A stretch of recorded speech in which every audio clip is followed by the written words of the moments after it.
Do you believe in life after love? Morning. What a wet morning it is. Luckily it stayed quite dry for pairing yesterday. Hoping some of you would have seen that episode, in which you would have seen Dom's brilliant idea to try an interview whilst he was drifting. So not only was that my first ever interview that I've done, doing it whilst drifting. Very on the spot, quick. It didn't work very well, as I'm hoping you've seen. It got to the point where I was thinking, I can't hear a word he's saying. He probably can't hear a word I'm saying, and the camera probably is picking up nothing but engine noise and tyre squeal. Dom said he also went through exactly the same thought process, and so the questions kind of stopped. Nonetheless, it was good to try. I have also had a few messages from people suggesting that it should be a regular thing. Tell you what, if I get enough interest and enough drivers are happy enough to do it, I will try at each Grassroots event. So I can't do it at the Drift League events, but the Grassroots events, I will try and do at least one driver interview whilst we're drifting. So if you enjoyed that and you like the idea, shoot a comment below. Let me know that you're interested in watching it. I've got these snazzy little interview mics now. But what I'll do is, when we're drifting, we'll try using these interview mics. Hopefully you'll be able to hear a bit more. Obviously we'll still not be able to hear each other. But it's a laugh, isn't it? You can't be too serious. But anyway, enough about that. We're now going for my first proper driver interview. And it's with Kev Florence. Now, some of you will know Kev from his red S14. I am also hoping that by now you have seen the reveal video, as he has just had it wrapped. I can't wait to see it. But yeah, I've done a reveal video for him. If you haven't seen it yet, stop. Go watch the reveal video now. And then come back to this. But yeah, so we're going to see Kev. I'm going to try and keep this interview as informal as possible. And hopefully just have a bit of a laugh. I mean, you know, I've got on with Kev in a while anyway. It's always a good laugh. I believe it's also the first time being interviewed. So I've got no idea what I'm doing. They have no idea what they're doing. Bang on, this is going to be brilliant. But either way, I'm hoping to make a good episode out of it. And yeah, we get to have a look at the cars, have a chat about the drivers, have a chat about the cars, about their future, about their past, just let everyone know what it's like to be a drifter.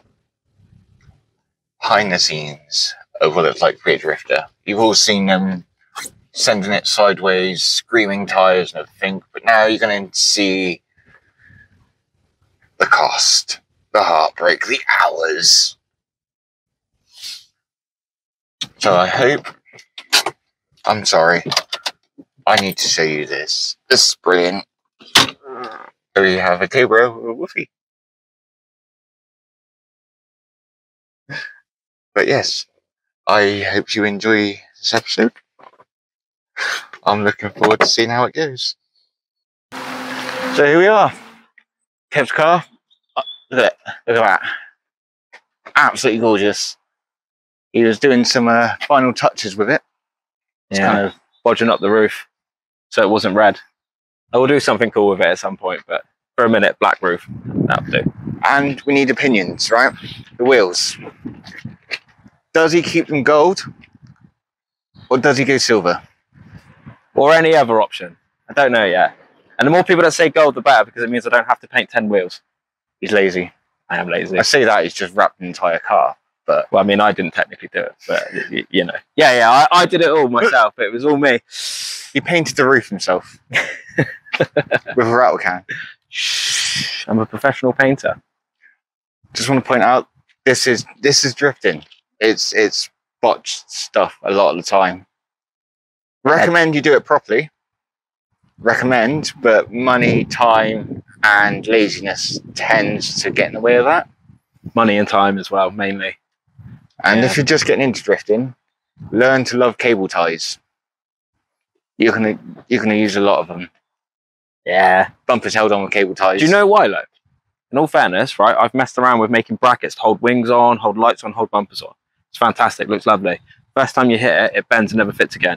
You hit it with a cable tie, it snaps, you put another one on. That's why. Money saving tip from Kev. Use cable ties. Don't bother with anything else.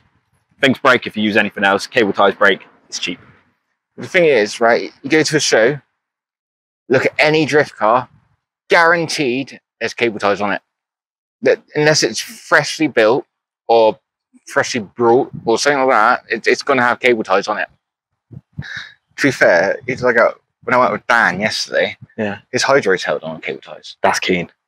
That's very keen. I mean, I've at least bolted that down. I mean, it's welded down, but like, because he's got it so close to his gear stick, second and first, Yeah. it hits. So he's cable tied it out of the way. Yeah. I mean, if it cable works, ties. it works, isn't it? It's not a bodge if it's fixed and it works. He can drift, so it works well. But yeah, cable ties. Invest in a lot of cable ties. Cable tie sponsors, get at me. That's a good shot, actually. Just so I'd sponsor you with cable ties. But anyway, so we are here with Kev, and we're going to do a little bit of an interview. Attempt to. My first time doing an interview, and It's my first time being interviewed, really. so neither of us know what we're doing. So it might be really cheesy, and I'm sorry if it is. Yeah. And you can't count my interview from the other day at Perrin, because that really wasn't an interview. That was two guys shouting at each other in the car. I don't feel this is going to be much different, except for outside of a car. Yeah. We might just shout at each other. Yeah. Well, I mean, we've got a little posh interview microphones on now. So Yes. I'm hoping they work. We'll find out later, won't we? When we have to redo it all. Yeah. Yeah, it'll be fine. We might have different colour wheels by then. Maybe. Who knows? Maybe black. Aerosol and black. Fine. Got some left on the roof. Come on, we want lots of comments and ideas. What are we doing? Is he going to go gold? Or keep it gold? Or is he going to go silver? Or bright pink? I mean, he's got pink on the car. It might work. It's not a bad shout, actually. Yeah. Bright pink wheels. Yeah. I think I probably should do some stickers, really. I should probably just get it stickered at some point. For like drones or something. It's kind Stop pointing out that the roof's black. The rest of it looks cool. Like, why are we talking about the roof? Let's. just giving you more ideas. But for anyone that didn't know, before this was just red. It was like I can show you the red. burgundy red. Nice and clean in there. Look. You see that? The whole car was that colour, so it's been a massive change. Definitely one for the better. First of all, tell us a bit about yourself. You know, name, Alan, drifting age. You know, a bit of general information. So I'm Kev, 35. Been drifting on and off for about 8 years, something like that. Properly on tracks, mess around on the roads for years, and then obviously that's got very naughty, so don't do that anymore. Don't Don't street condone O. that. Don't condone street O. No, don't condone that. Yeah, I've had this car for probably about 5 years now, something like that. I bought it before the crisis of going up, like Jap stuff going through the roof. So I bought it just before, quite lucky. You know, do you have family at home, kids? So yeah, I say wife, but we've just been engaged for 10 years. But we've been together 13, The reason 14. he haven't got married is because he drifts. You will learn drifting, you will be bankrupt all the time. All the time. So that's the reason he's not married. I'm just going to put that out there now. No, cars. No. Kids, definitely no kids. Just don't have the patience and don't have the time at home. Car seats don't messing fit well around. in drift cars. No, they're a bit noisy for kids as well, these things. I don't know. My girls absolutely love it. Well, my youngest loves it. She wouldn't love it if you're dropping her to school every day, innit? Just bouncing around and getting dizzy from the paint fumes. Work. So I work. Place just behind us. You can see it over there. MCL Auto Bodies. These guys down here. So I run the body shop here. So obviously we're painters. Do everything from small little scarves to big insurance jobs, sides of vans, anything and everything. Also, all hands of roof. Yeah, but don't pay attention to my own stuff. But yeah, no, obviously anything like that, they're really good. So that's my trade. I'm a painter by trade. It can save money. Although he rattled cans of down roof. Just leave my roof alone, all right? Although, to be fair, he did use a gun for some little stars. Yeah. But that's only because the rattle can he used was wrong colour. It was the wrong colour, yeah. It was more of a cream. And it decided to put some white on it. Didn't look right. Yeah. What started it? I don't even know. I think, what did I even start drifting in? I mean, I had one of these back when I was 19, on the road, fully road legal one, and just sliding around a car park, and it's just fun, just awesome fun. Never took that one to a track or anything, just mess around on the roads all the time. Got rid of that, and then got myself a little MX-5, and then had a few friends who were all into it at the same time. Hang on, you went from an S14 to an MX-5. There was a big space in between where I had nothing like that. I had like a GT4 Celica, and I was going through like nice cars on the road, and then I went back to an MX-5, and again messing around on the road with everyone. We used to go out and go and be naughty on the road, and then decided to start taking some tracks, but with a turbo to it and stuff, and spent a few years using that. And then there was a period after that where I started building an S13, which never finished. Typically got sold. Driving a few other things around. I had a couple of Beamers and stuff, and then got back one of these, and then been using it since. Beamer. I can't. I think Beamers are absolutely fantastic drift cars, but I mean that's where I would start. Like nowadays, especially with the prices of these, I would never buy one of these now. Not in a million years would I. I mean, even if I had the money, I wouldn't. Even MX-5s now, just because. Oh, they're going through the roof. Silly, innit? Through the roof, yeah, they are. I've had two MX-5s, right? Both under £1,000. Now it's a little 1.6 as well. And now you find a 1.6 for under £1,000. You find any drift car for under £1,000. Nah, silly money. Yeah. Silly money for everything. If you're just getting into it, you come in at the wrong time. Yeah, definitely. Drift tax is through the roof. Car prices is just insane. Car parts are insane. Everything. It's horrible, isn't it, really? It is, yeah. It's a shame. It really is. Do you have any drift idols? I mean, obviously, like the big boys, like Luke Fink is awesome. He's just awesome, man. He's like the backy king, isn't he? It's just epic. I don't know. Just. Is there anyone you're thinking, like when you first got into it, sort of watching them, BDC or whatever else, watching it, thinking, yeah, that's where I want to go with it? Or... Not really. Not like no one like that. Just not because I wasn't impressed or anything. It was just the fact of. It was just always like, got to keep pushing to try and get more up to that level. And it was just watching everyone. And it was just, obviously there's people that do stand out. But when you're on the spot and you're asking me now, it's hard to say. But I've kind of become friends with a lot of ex-BDC now as well, just through circles and stuff. And everyone's so like, well, 95% of them are all so down to earth and so nice and stuff like that. And everyone's trying to just learn and get better all the time. You think that they're like these massive magical creatures that are just unbelievable, but they've all started the same. They've all practiced and they all work at it and they all try and help each other. It's, you know, it's just one of those sports really where you kind of idolize anyone who's a little bit further ahead of you, you know? I'm going to admit, there's people that have been drifting a lot less than me, but I look at them with mass respect because, you know, they're learning properly. Like they've got a nice cheap car, no hydro, no lock kit. They're fully sending it. And if you give them advice, they listen. Yeah. Like a lot of people out there give them advice. Yeah. And they just go out and carry on doing their own thing. You're like, why did I waste my breath? I always think there's something to learn. You can never be the best at everything. I mean, maybe James Dean maybe doesn't need to learn anything, but do you know what I mean? There's always ways to improve. That's the way I see it. So if someone gives you something, it's worth just listening and having a go, even if it doesn't work for you. And that's the other thing with drifting. There's so many different styles of how you can actually drift. Like even just to initiate, you know, a lot of people load a hand like hydro, other people big flicks, other people just clutch kick in. You know, it's all down to what suits you and what you like, really. Yeah. And like loads of angle, Other people like loads of speed, and you know, it's just one of those. Really, you can always improve, always change, switch things up. Really. I've had to move the camera because my arm was killing me holding the selfie stick up and stuff. I've moved it here now, so you get to look at the car as well as us. I'm going to do about the car.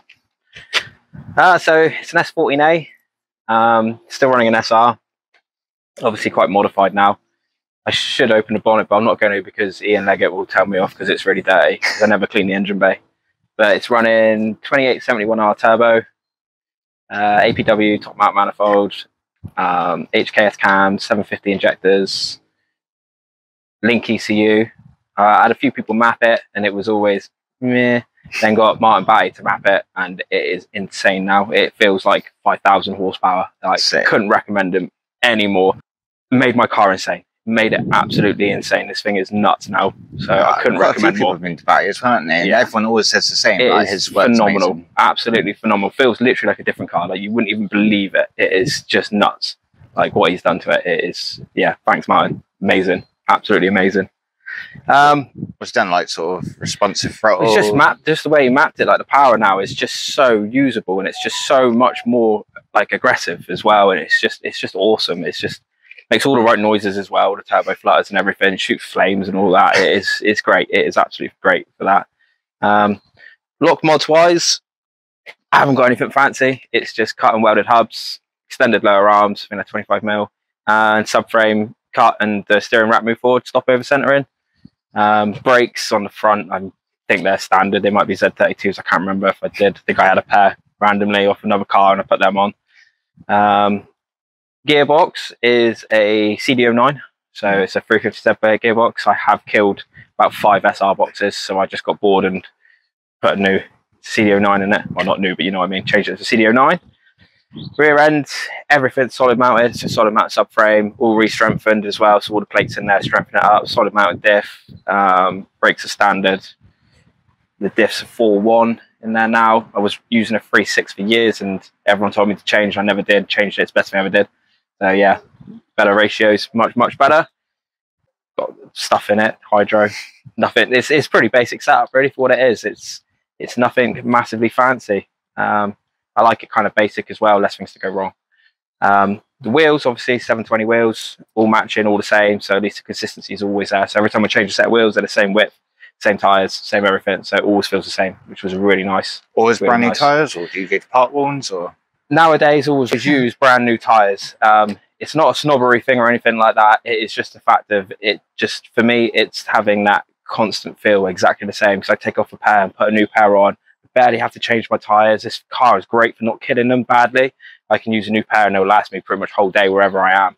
And it's just the feel. The feel's always the same. Doesn't matter where you are, what you're doing, you change them and they're the same.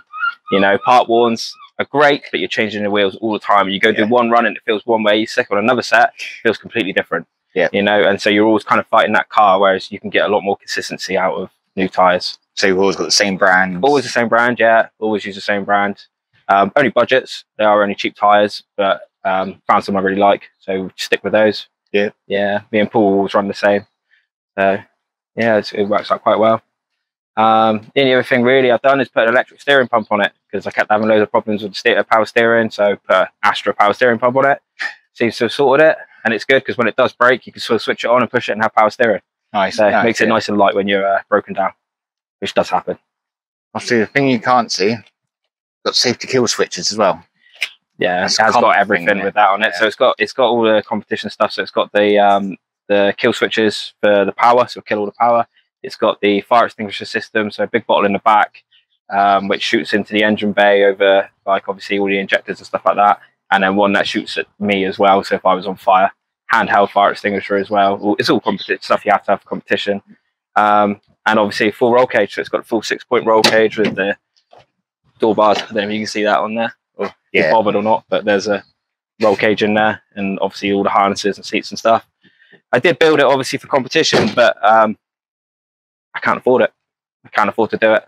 So unfortunately, I don't really do any as much as I'd like to. But No, but you do get the car, don't you? You get demos. I do a lot of demos and stuff. So I do a lot of like all the AutoFest stuff, like Garage 500. They let me do demos with them guys. Go check them out if you haven't seen them. They've got some amazing cars, top people, always real nice. AutoFest, just the best grassroots drifting you can do. Like if you want to enter a competition, just do whatever you can to get on AutoFest because it is run really well. They're really good. And yeah, really nice people again. Like, and their cars are just awesome. Like such well built cars. I do a lot for like BHP as well, like the Drift Outlaws stuff. I've got Drift Outlaws Sunstrip on, some Matt Chipper. Lets me go do all the demos. So we go up to BHP, like an Exeter. I was meant to be doing one this weekend, but unfortunately can't make it. So yeah, I do quite a lot of demo stuff, and then just a lot of messing around with the boys, really. Yeah, just having fun with going to a random practice day and just having some fun. That's the main focus of the events. Might try and get to a competition this year if I can save up some money. Want to go and do like a drift league or something. I'd really like to do it. Like, I love Gordon to pieces. He's top bloke, you know. Yeah, he is. Want to go Pembury this month as well for the weekender. He just runs everything so well, and I'd love to go and do drift league, but it's just the money. But I'll get there. It's, you know, it's just one of those. But he is doing like one-off RDC, which I did do last year. Yeah. He's doing one of them again this year, so I might try and get to that one because that was just all sorts of fun. Santa Pod again? Santa Pod again, yeah. But he's doing it over a weekend this time, so it's 2 separate competitions, so twice the chances of it, twice the drive-in, so it should be really good. I'm really desperate to try and get on that one. So hopefully save up some money and get on that at the end of the year. It'll be good. Hopefully try and get to the RDC one. I mean, RDC was what is now Drift League. And then when Gordon took over, changed the branding up a bit and everything. But it's been going for years, absolutely years. And it's retro drift, brilliant competition. And with the Retro Drift Challenge, it's pre-2000 cars. So you get a lot of proper decent. Yeah, a lot of like the old S-Pods and stuff like that there. 36s. I'm sure there's going to be plenty of Beamers there because they're everywhere. Yeah. Everywhere. Great cars though. They are. Can't fault them. Some of the best fun I've ever had is borrowing my friend's Beamers. Really is. Yeah.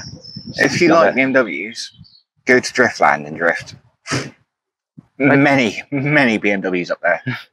Is that where they all are? They're all up in Scotland, are they? Yeah, I think so, yeah. That's why we can't find any down here anymore. Yeah. Well, I mean, if you want an IS200, you go to Ireland. Yeah, definitely. All the Omegas, apart from Nick. We've got Nick Bond down here. Yeah, he's hiding them all. Yeah.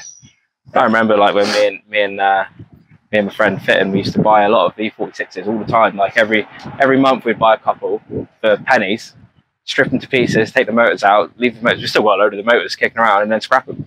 So it's probably our fault that they've gone up. Sorry about that. If you want a cheap BMW, you can't get them anymore. I haven't got. They're all tin cans now, unfortunately. Parts maybe, but yeah, the actual cars themselves are gone. They're gone. Nothing left. I think I'm quite guilty of it as well. Yeah, I had 14 BMWs. But it was when they were so cheap to buy. You could buy one, and they were, you know, you pay 300 quid for a 2.8. Yeah. And you take the motor out of it. We'd have the car stripped in a couple of hours, and then you scrap the shell, and you get 200 quid back. At least I actually drove them. I didn't buy it and scrap it. I bought them, drove them, killed them, then scrapped them, and then bought another one. No, Matt went for a nice period of killing engines as well at one point, so we were just stockpiling them because he just kept blowing them up, and then he realised why, and he hasn't blown one up since. Aside from when he turboed it, then he's blown them up. But that's because he chucked a load of boost in. That's another story for another day. So, what future plans have you got? You know, going into competitions, maybe new car, or you know. So I do have a FD RX-7, which I've been building for. I say been building, which I've had for many years and neglected for many years. But I got very lucky with it. Bought it at the right time, fully caged up and everything. Never been welded. Every single piece on it's brand new because someone was building it as a race car. All right. And I managed to get in there and buy it when they were selling at a good price. And I've put a 1UZ with a big disgusting turbo on it into the engine bay, and that's about as far as I've got so far. So in the future there will be an RX-7 one day, but I've got a few things to sell to get some money to finish it first. But it will be there one day. Competition wise, this or yeah, I'll never get rid of this. Nah. No, with the prices of them now, I wouldn't even know where to price it to sell it, and I've spent so many hours doing stuff to it, like I just couldn't get rid of it. I'd rather it sit up in my workshop and rot than sell it, to be honest with you. It'll just stay there forever, basically. But the RX-7 is one of those cars I've always wanted an RX-7, so I got it. And I was going to drift it, and I wasn't, and I am, and I wasn't. RX-7. It's all about the FD. couldn't afford a rotary for it, so that's why. And I had a V8, so that's why the V8 went there. And that's a whole other thing. But Yeah. Future plans, maybe, you know, 30, 25 or something, you might see that one. Competition wise, like I said, I'd love to go do some, but I just can't afford it at the moment. It's such a quite, you know, the cost of living and stuff, the cost of fuel, everything's gone up, so I can't afford to put the money towards it at the moment. That's it. It's not just the tickets, it's the tyres, it's the fuel, it's the transport, it's the spare parts. It's also the fact of I mean, the quality of driving, like going to RDC, and I got to drive some really, really, like, you're talking about idols earlier, you know, people like Jamie Stanton. Yeah. Top bloke. I got to drive with Jamie and go do a run with Jamie, and the difference is like, this is amazing, but I'm nowhere near that level, like nowhere near, like, do you know what I mean? Like it's just, I don't want to go and be chucked in the deep end and be out of my depth as well. But obviously the way that Gordon runs it, he runs it perfectly, that you've got the two. And obviously Jamie was in the other group, it was just practice, so we got to go out, and I got to go out with Stefanoff as well, which was cool. So I got to go do a run with him. Obviously, like, Martin Wanacott, I've drifted with a few times. Matt Smith is just the best person in the world to chase. We've driven together at Autofest a few times and stuff, doing demos, and again, just the cleanest lead driver you've ever seen. He just leaves the door wide open. It's great to drift with Matt. But yeah, again, they're like another level, you know, because the tires they run and stuff are just so much better. Yeah, they can just do things that I can't, like, this just wouldn't do it. Even if I had the skill, they couldn't do it. Like I couldn't do it. Sorry, like what they do. Like their cars are just that next level again. It's. But again, that's class 1 with Drift League, is that they're running semi slicks. Yeah. Class 2, street tires. So it is, yeah. Yeah, but it's also, again, like, you know, big horsepower stuff. So, but then it doesn't always necessarily matter. I know exactly how it is, but I guess maybe I haven't done enough to have the confidence to go in and go, hey, let's go and do this. I get in my own head, I get my nerves on, and then it goes from being a really fun day with the boys to nervous, stressed, driving bags, all tense and stuff, and then you beat yourself up. And so, not always, but it's the same as anything. You have good days and you have bad days. Some days you get in that car and it just feels perfect and you can do whatever you want with it. Other days you just cannot drive it to save your life. Yeah, I mean, that's the thing. You're always going to be your own worst enemy, and you know, you put yourself down and whatever else. But especially with you doing your demos, you got to think how many people want to jump in your car, want to come out drifting with you, and when they're in there, they're absolutely loving it. You get all the footage, all the pictures and things like that. You know, it's going to make you feel good. I do love doing the demos, like especially with people like Martin, Matt, and all the other BDC drivers that were there and stuff. And you just got all of us in plumes of smoke, like Garage 500 did at the last Autofest. Me and Ames were out and stuff, just like right on my door in the skyline. It was like, this is cool. Like, you know, it's really nice to drive with that level of people, you know, because it's just nothing but confidence. You just, like, you can just get right up on them and they don't care and they're not going to make a mistake and stuff, you know, and it's just really nice.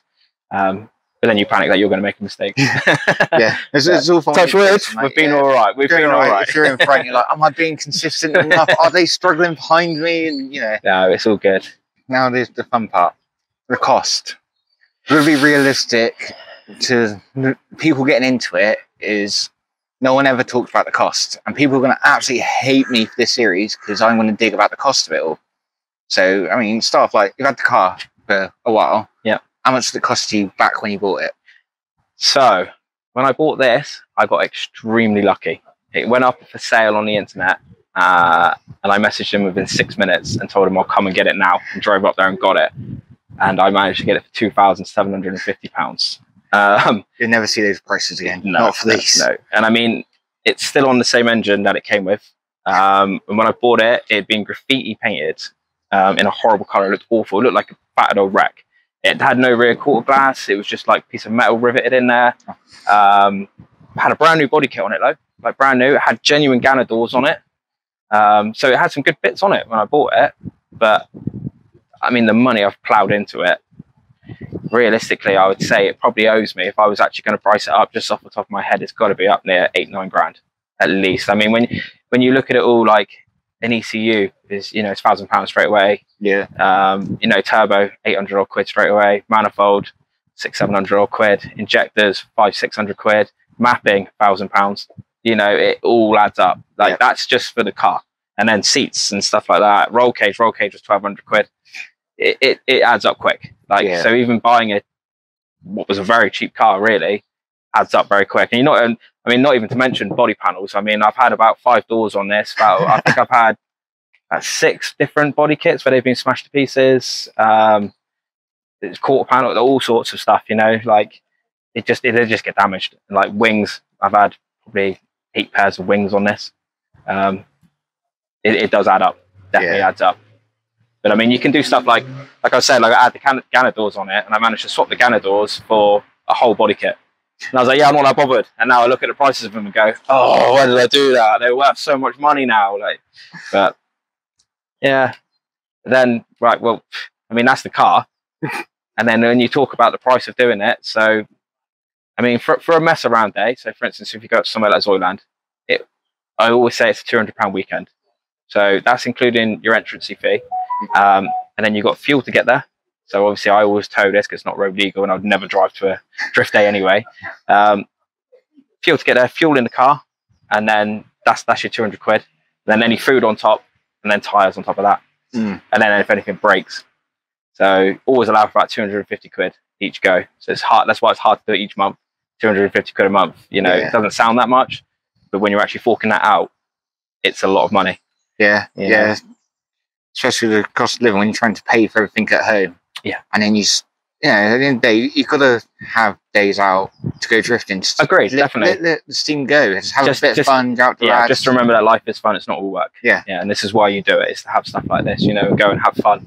But that's a cheap cost, you know, that's a cheap day. I mean, realistically, if I was planning for a competition, for a weekend competition, I'd want between 1,000 to 1,500 quid in the bank for entrance fees, fuels, tyres, anything that breaks I can go get, you know.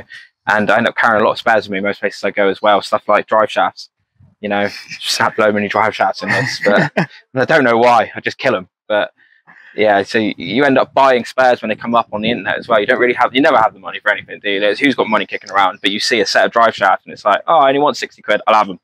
So it's always costing you money constantly. It's always that bargain hunt, isn't it? As soon as you see a bargain, you're like, I haven't got the money, but it's going to be cheaper to get that bargain now than it is when I need it. You know, then you can't find it.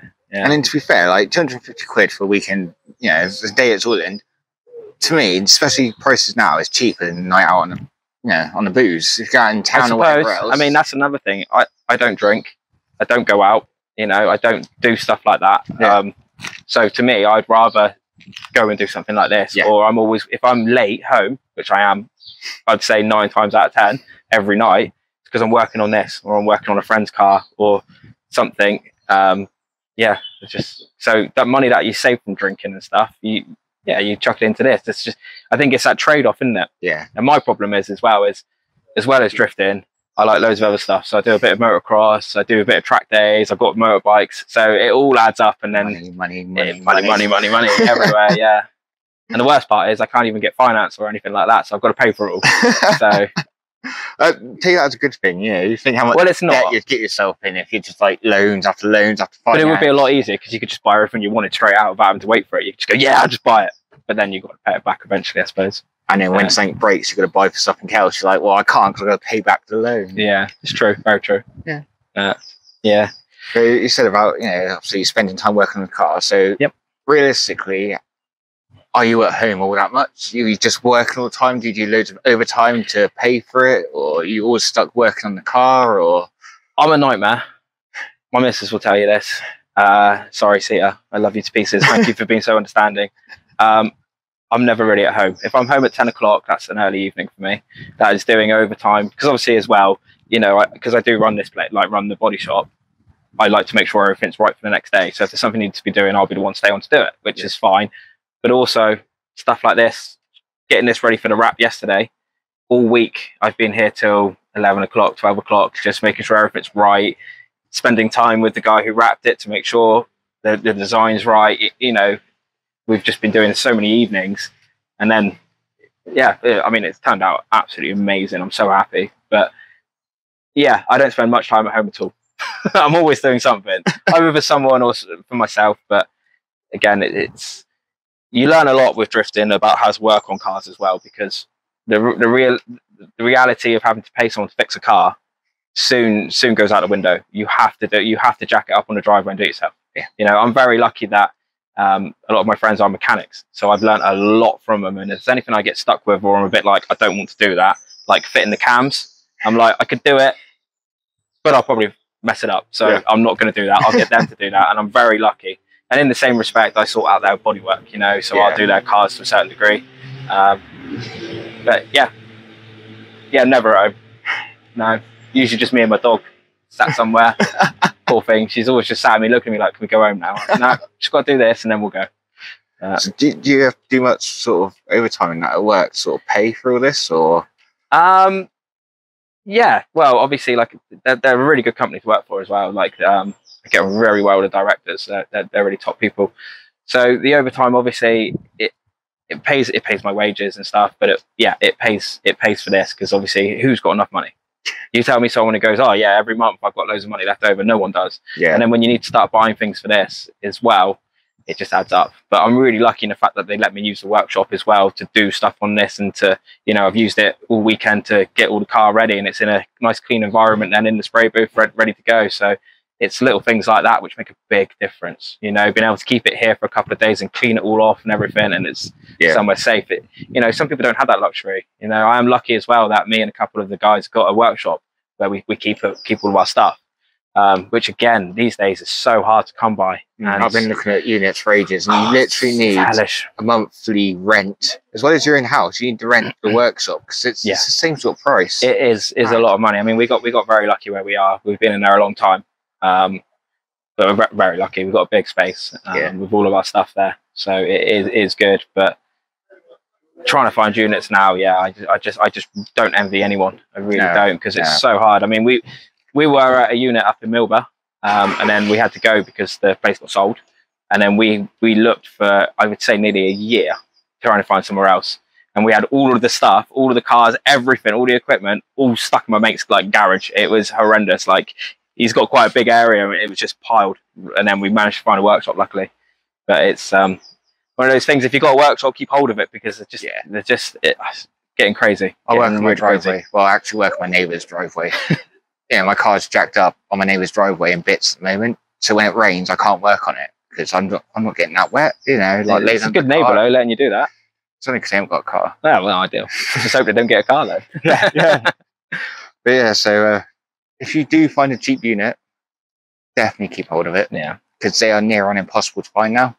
They are very hard to get hold of. If you've got a house for a garage, I'm jealous. Or unit, I'm jealous. So sponsorship. First of all, who are your sponsors? So, well, you can see most of them on the car now. With sponsorship, I've never really gone down too much the route of sponsorship, and I've never asked for money for sponsorship or anything like that, just because I don't feel personally like I can give back enough to what they give me to a certain degree. So, for instance, 720. So obviously all of my wheels are 720. I've got 10 of them. I spoke to the guys, sent them some pictures of the car, and told them what I was going to do. And they helped me out with a real good discount. They were really good to me. So 720, they are great. Helix. So my good friend Stu, love you. You're a great guy. I bought a car from years ago. That's how I met him, and he's just been great to me ever since. Obviously, he's sponsored by Helix, and when I changed it to the CD09, needed a new clutch, and Rob at Helix, just the most knowledgeable, nicest guy I've ever met. I sent him a clutch. I bought a clutch for it second hand, and I sent it to him, and he tested it, sent me back everything that was wrong with it and right with it, gave me loads of different options, helped me out massively with it. They are brilliant. They are absolutely fantastic, and that clutch is so good. It's a paddle clutch, but it feels like you're driving a Mondeo. It is fantastic. That clutch has never gone wrong. It's been brilliant. It's absolutely fantastic. TMVS is just one of my good friends who's a mechanic. He always helps me out with the car. Fit and Fab. So fitting is Matt, who I was speaking about earlier, fellow team member. He's done all the fabrication basically. So for instance, I gave him my subframe and a load of plates, and I was like, weld that up. He's great. His engineering mind of his fabrication. If you look at his car is very poorly and beaten up. If you take a closer look and start looking inside it at the fabrication on it, it is fantastic. You know, he's cut all the rear out and put struts in to run single struts on a BMW, so true coilovers. But instead of buying anything, he made everything. He's great, and like stitch welded everything on his car. It doesn't look much, but when you start diving into what he's done, to the point where he is addicted to Diet Coke. He is absolutely addicted. You cannot go an hour without seeing him with a Diet Coke. So he made his own cup holders and welded them into the car, and he can drift flat out. And these cup holders are so good, you don't even spill a bit of your Diet Coke. Like, he's great. So yeah, he's fantastic. Exo, I think everyone in the drift world knows Exo.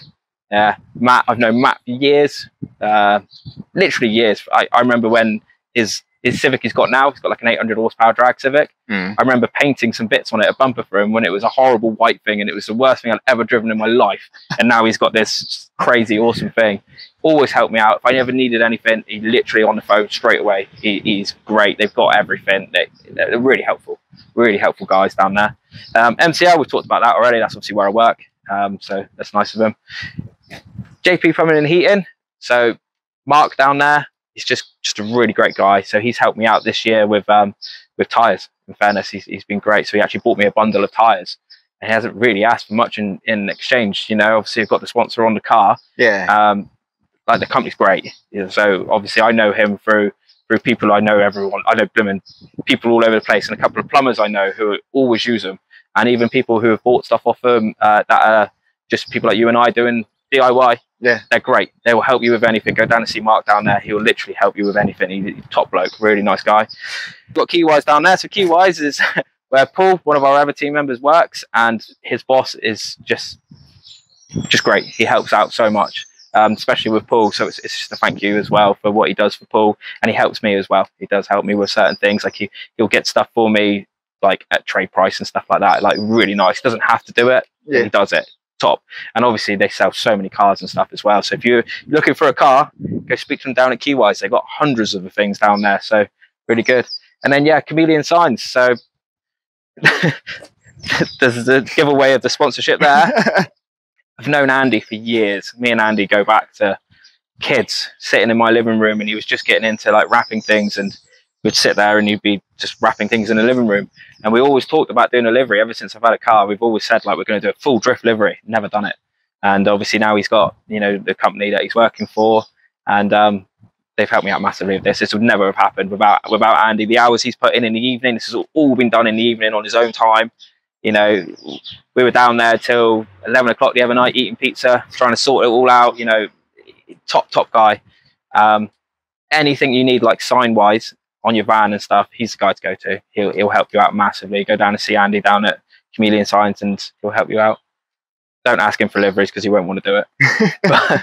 but Kev's killed him tonight. Yeah, he was a bit upset yesterday. Yeah, after 10 hours of wrapping the car, I think he was quite over it. But yeah, him and shout out to Dave as well. His friend Dave came and helped do it.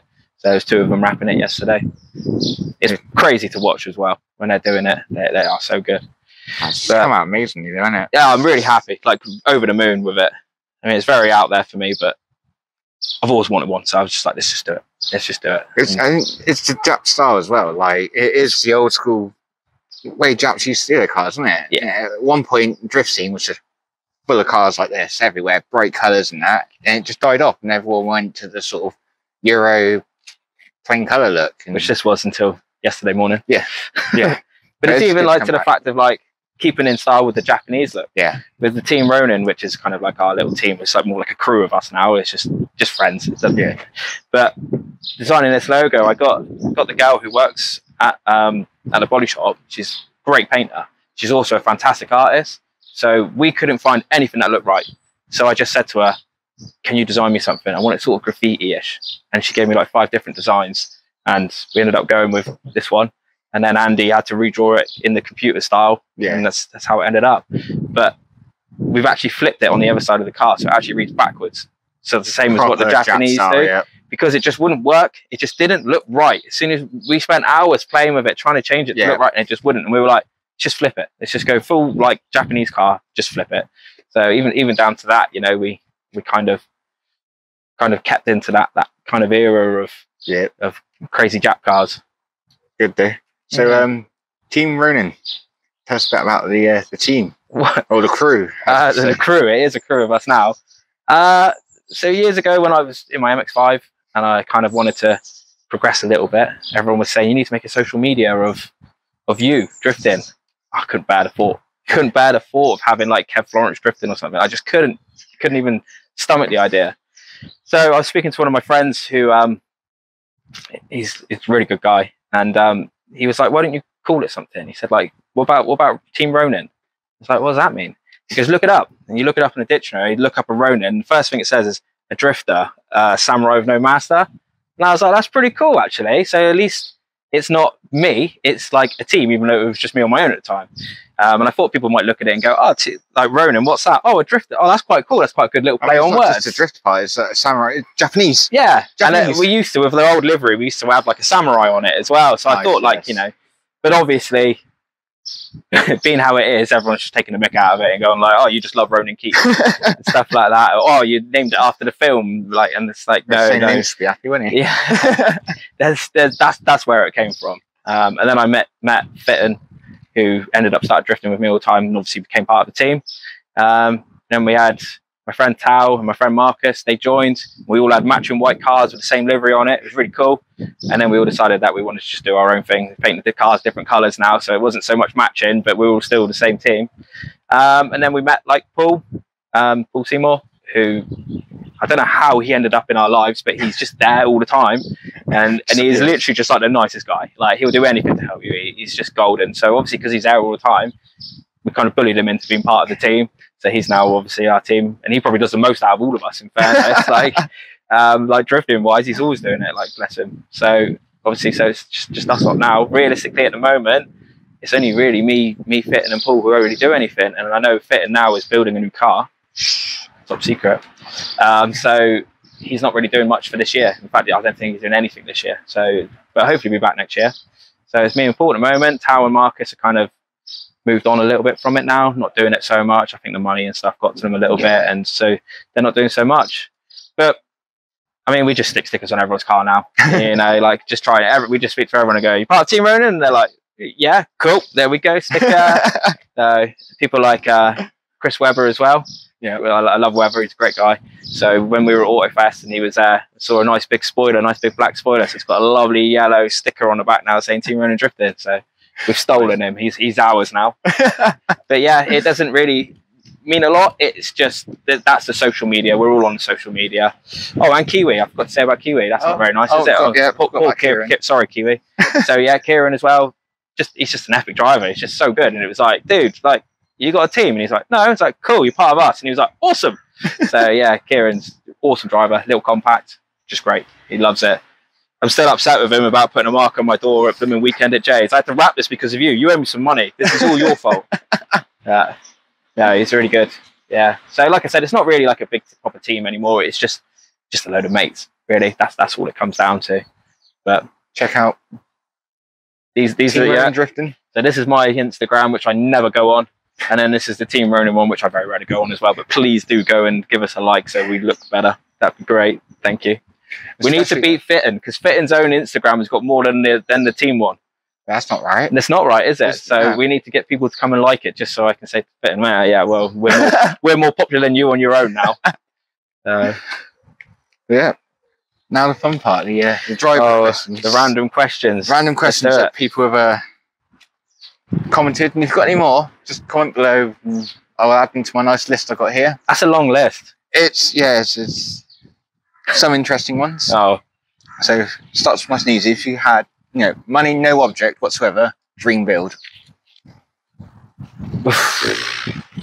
I'd like to start fresh, like Mark Brown's car. Yeah. I'd love to be able to do something like that. So yeah. Mark has he's got an S13, underpowered. It's epic. It's epic. It's different. It's not just what it is and the power it makes. It's the build. Yeah. Like watching him build it. He did it so quickly as well. I know. I feel for him, like how he did it. But being able to get a shell and start from a shell and everything's brand new. Yeah. Every line that he's run just looks great. Yeah. Everything about that car to me is how I would build a car. If I had the money, the time, and the skill. Yeah. That is how I'd want it. Yeah. Like that is just starting from that first shell and just doing absolutely everything the way you want it. Absolutely perfect. That would be brilliant. That's the dream. Yeah. That is the dream. It is an awesome build. Yeah. That's fantastic. Do you know what you would build, or? Just build one of these, probably. Yeah. Yeah. And I don't. To be honest with you, it doesn't really matter, does it? Because you would build it with the best parts if you could build anything. Yeah. So it wouldn't really matter. Yeah. But I'd probably do something stupid like put a V8 like V12 in it or something. Just why not? Old Formula 1 V10. Something like that. Yeah. Just loads of NA power. Do you know what I mean? That just screams. That's probably where I'd go with it that way. Backies or 360s? I can't do either, so it doesn't matter. Lead or chase? Oh, see, I've always been a chase driver. I've never liked being a lead driver. And then recently, I've actually started enjoying driving in front. So that's a hard one. It depends on the day. Depends how my driving is. If I'm driving well, chase all day long. But if I'm not driving so well, then lead. Because you can make mistakes and it's not your fault. It's always a chase driver's fault. It's always a chase driver's fault, yeah. Favourite track? Oh, okay. Embry go-kart track. Epic. So much fun. So much fun. Such a good day. Yeah. Yeah. Check it out. If you're quite happy to drive to Wales or whatever, it's not that bad a drive either. Embry is brilliant. It is great. It's like a purpose-built track now as well. So it is set for drifting, and again, it's run by Gordon. So it's just always such a good day. Seat time is insane. Like it's just such a fun track to drive. Yeah, it's really good. Go check out Drift Inc. They're the ones that run it. Yeah. Dream track to drift at? So many. You know, I mean, all of the big ones in the UK, really. I'd love to go Driftland. I'd love to go Driftland. But realistically, with the logistics of it, living here and Driftland's here makes it a little bit out of reach. It's an 8-hour drive for us. Without a trailer. Without a trailer. If you can do 70 the whole way, 8 hours. Yeah. Realistically, towing this up, I would probably be taking it as 2 days up, 2 days back. Because it just would be so long on with, you know, and it's also going to be 500 quid in fuel to get there. You know, that's before even thinking about this. And then imagine you get there and you go on your first run and you break something. Do you imagine it? And that's the kind of thing that would happen to me as well. Because that's just my luck. You'd literally need to take a spare car out with you, really, wouldn't it? I would, yeah. I reckon get the RX-7 done, you could do it. Yeah, but I couldn't afford to take both of them. No, I really want to go to Teesside. It just looks like a real fun track. Teesside, and like Three Sisters and stuff. You know, I like to do them all. Would you do Teesside backwards or forwards? I would take it however it gave it to me. Yeah? Yeah, just whatever. I just want to go. Yeah, I'd prefer to do it forward, so the big corner first. I think so. Slow yourself down. I think fast in, and then a bit more technical at the end. Yeah, I think that's how I would like to do it. DC or Marvel? Marvel. Apple or Android? Android. Yep. Console, PC? Ooh, console. See, I'm not much of a gamer. My missus is the gamer in our relationship. So when I'm playing a game and I get stressed out, I pass it to her to do the bit that I can't do. She is great at games. She is fantastic. She's the gamer in the relationship.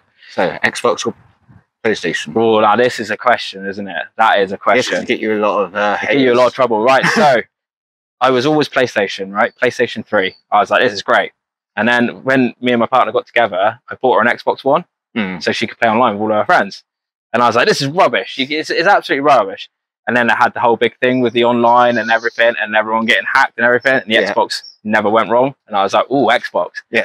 As the consoles have moved on, she's always had the next consoles because she loves games. And it's all PS5 now. So we don't even have the newest Xbox. So it's PS5. So you were getting better then, going into the Xbox, and you just dropped it at the end.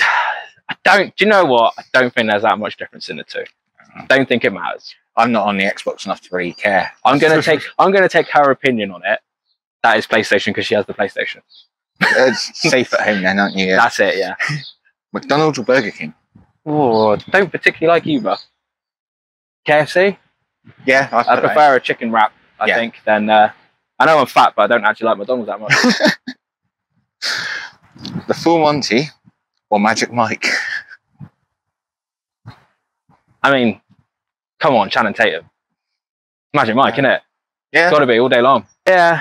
I mean, I'll take either. Yeah. It doesn't matter. Yeah. Socks on in the bedroom? What, just socks? Yes. That's terrible. That's not forgivable. Socks off. I can't remember who asked that, but you're wrong. Person. Why would you even consider it? Tea or coffee? Oh, see, these questions, man, they're never a yes or no answer. At work, during the day, coffee. At home, in the evening, tea. Snoopy or Garfield? Garfield, like lasagna. I'm going now. Uh-huh. No, Snoopy all day long. Garfield. Prefer to be the big spoon or the little spoon? Little spoon. I mean, look at the size of me. I can barely be the big spoon, can I? Only width-wise. I'm like 6 foot. Yeah, he's I'm like 5 foot nothing. I think.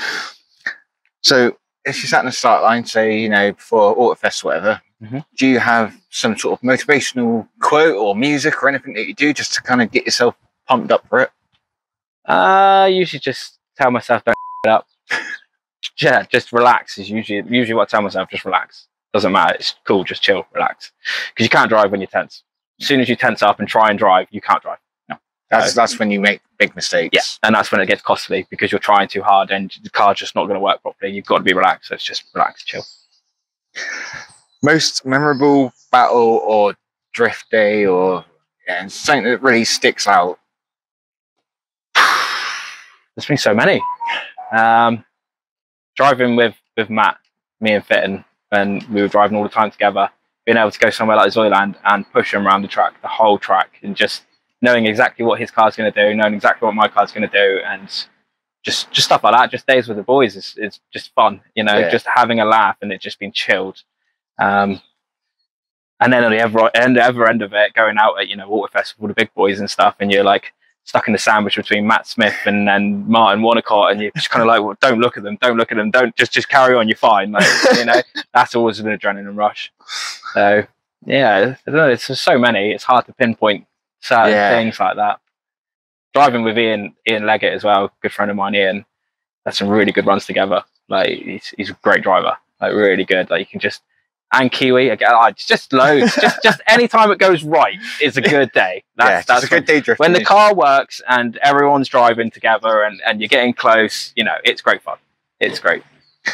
If you could have only one sponsor, but it could be anything for Monster, because they chuck better money at people. So yeah, because you'd only need the one sponsor, and you could just be like, yeah, I need 10 grand for this month, and then they'd be like, yeah, we got all the money in the world, it'd be fine. Yeah, I imagine. I don't know for a fact that's true. How it looks. It's how it looks. It's how it looks. Whenever you see a monster car and they just got everything, you've got lorries, like Arctics, exactly, traveling around in and that. I imagine it's not that easy, and I expect they still have to pay for things themselves. But it looks like that's where you want to be. Yeah, someone with lots and lots of money who wants to get rid of it. Yeah, because then you can just have everything. It'd be great. Yeah, that's like, I think that's every drifter's wish, really, isn't it? Not to worry about money. Yeah, yeah. But I think we're all at the point where you always worry about money. Yeah, unfortunately, money is a big part of drifting, and time. I think the big thing as well, which people do not realise, they see us turning up with our cars, they see it on a trailer, they think we've just literally put it on a trailer, turned up. It's hours of changing wheels and changing tyres. It's hours of loading parts. It's hours of making sure you've got all the right tools with you just to go to an event. It's loading up the cars, driving places, you know, doing the cars in the evening, and stuff like mine not being road legal. You can't test anything on the road, so you're turning up to drift days, not knowing if it's going to work. Yeah, you know, it's all that side of it which no one sees. Have you got any drift-related tattoos? No, none. Don't have time and money for tattoos. As much as I wish I was covered, I just don't. Unfortunately, I've got one there which is kind of music related, and I've got one on my ribs which is all Pink Floyd related, but it's not finished, so I won't show it, and I'm fine. No one wants to see that. But yeah, all down there is all different load of Pink Floyd albums all like merged together. Nice. I will get it finished one day, and I've been saying that for the last 8 years. So that's just another one of the hobbies that sinks your money, though, isn't it? It does. It's so cool, and I wish, I wish I could get more, but I just don't have the time and money. Every spare penny goes to this. Yeah. So unfortunately, it doesn't happen. That's all the viewer questions. Like I said, if you've got any more, just comment. That was quite painless, those questions, actually. So if you've got any worse questions, comment them, and then he's already skipped out of it because he's the first one. But yeah, I've got other interviews I get. Yeah. Can I write some questions for people, especially if I know the drivers? You don't know who I'm going to be interviewing? No, I don't know. Can you let me know so I can ask some really personal questions? Maybe. Awesome. Yeah, if any of the demo days, so any of the Autofest, any of the BHPs or whatever, I'm always walking around grumpy somewhere. Come and see me if you want. Come give me some abuse. It's fine. Everyone does. And Love go the passenger banter. with him. So, thank you for that. No worries. Thanks for wasn't- having me. Wasn't too bad, really, was it? I hope not. I'm sorry if it was cheesy. Tried not to be.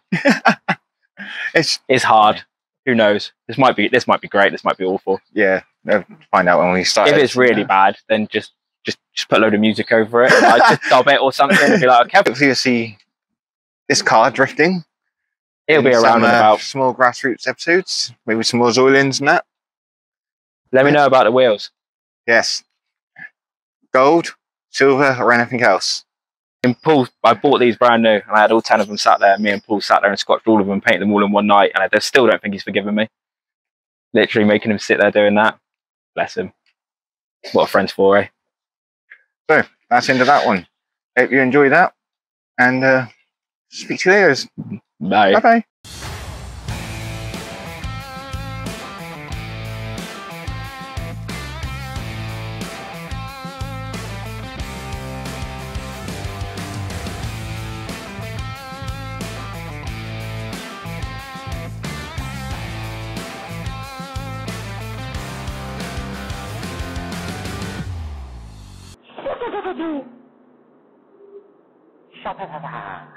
Do you believe in life after love?